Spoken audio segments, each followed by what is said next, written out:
Hello bachcho, let's read the question. So the question here is a nucleus of radium decays to randon by emission of an alpha particle of energy 4.8 MeV if mass of randon is 222 AMU and mass of helium is 4.003 AMU.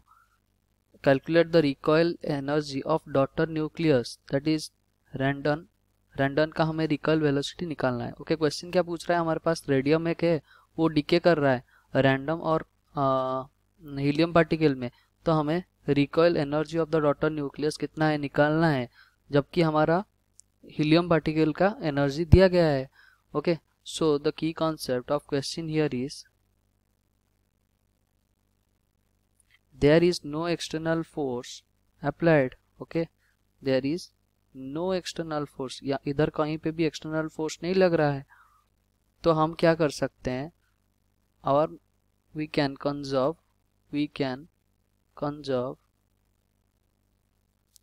linear momentum. Okay, external force तो लग ही नहीं रहा है, तो momentum हम क्या कर सकते हैं, कंजर्व कर सकते हैं।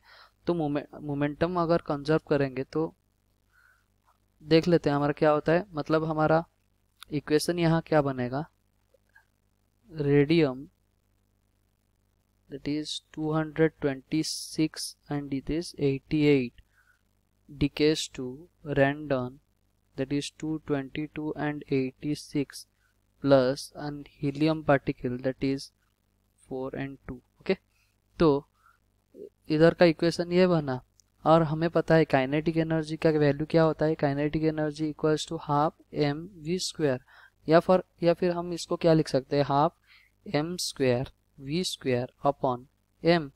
यहाँ हमें पता है M V equals to momentum that is P equals to M V, तो यहाँ हम और क्या लिख सकते हैं, P square upon 2m। Okay, P square upon 2m हम लिख सकते हैं। अगर यहाँ से P का वैल्यू निकालना है, P इक्वल्स टू हम क्या लिखेंगे, 2m के E मतलब काइनेटिक एनर्जी का अंडर रूट। ओके, तो ये हमारा मोमेंटम आ गया। तो अगर हम देखें यहाँ हमारा P equals to 2 into M into K E मतलब काइनेटिक एनर्जी का अंडर रूट, मतलब ये हमारा 2 तो हमारा कांस्टेंट चला गया, या फिर m बदलेगा या फिर के ई बदलेगा, तो ये हम क्या लिख सकते हैं, m into K E is always constant. Okay, तो फॉर्मूला में तो क्वेश्चन क्या दिया गया है उसमें पुट कर लेते हैं।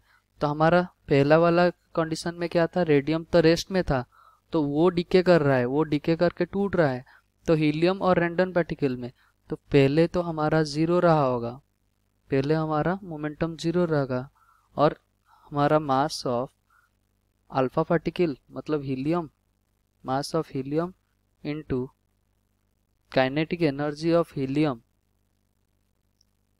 ओके, और ये इसका दोनों का मोमेंटम कैसा रहा होगा, ये ऑपोजिट डायरेक्शन में रहेगा क्योंकि ये जीरो करना है हमें, तो ये minus mass of random random into kinetic energy of random. Okay, तो इधर से अगर हम डिड्यूस करें तो क्या हमारा आएगा, तो mass of helium plus kinetic energy into kinetic energy of helium equals to mass of random into kinetic energy of random. Okay, तो यहाँ से हम क्या लिख सकते हैं, kinetic energy of random equals to mass of helium into kinetic energy of helium upon mass of random. तो इसमें पुट कर लेते हैं हमारा जो जो दिया गया है।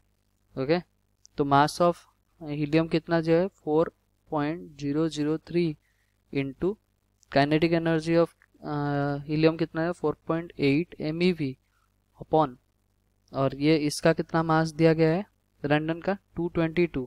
अगर इसको हम सॉल्व करते हैं तो हमारा आ जाएगा kinetic energy of random equals to 0.866 MeV. Okay, so our correct answer is 0.866 MeV. Hope you understood well. Best of luck. Thank you.